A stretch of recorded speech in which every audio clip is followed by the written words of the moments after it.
सातारा नायगाव क्रांतिज्योती सावित्रीबाई फुले यांच्या जन्मगावी असलेल्या नायगावच्या नामांतरणाबाबत मुख्यमंत्री देवेंद्र फडणवीस यांनी मोठी घोषणा केली आहे।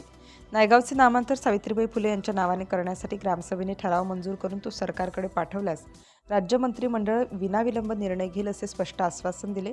सावित्रीबाई फुले यांच्या 195व्या जयंतीनिमित्त नायगाव येथे आयोजित कार्यक्रमात राज्याचे ज्येष्ठ नेते व मंत्री छगन भुजबळ यांनी नायगावचे नामांतर क्रांतिज्योती सावित्रीनगर करण्याची मागणी मांडली होती। या मागणीला सकारात्मक प्रतिसाद देत मुख्यमंत्री फडणवीस यांनी ग्रामसभेने निर्णय घ्यावा व प्रस्ताव मंत्री जयकुमार गोरे यांच्यामार्फत ग्रामविकास विभागाद्वारे सरकारकडे पाठवावा असे सांगितले।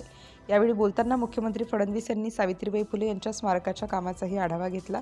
मागील वर्षी जाहीर करण्यात आलेल्या 10 एकर जागेवरील स्मारकाचे काम 1 वर्षाच्या आत सुरू झाल्याचे त्यांनी सांगितले। जागा निश्चिती, आराखडा मंजुरी आणि टेंडर प्रक्रिया रेकॉर्ड वेळेत पूर्ण झाल्याबद्दल मंत्री जयकुमार गोरे यांचे त्यांनी कौतुक केले।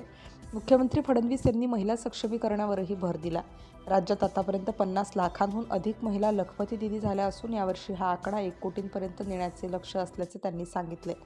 सातारा जिल्ह्यातही 1.5 लाख महिलांनी लखपती दिदीचा दर्जा मिळवला असल्याची माहिती त्यांनी दिली।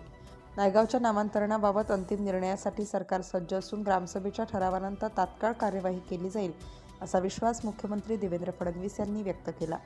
Dattatray Thombare, city India news, Satara.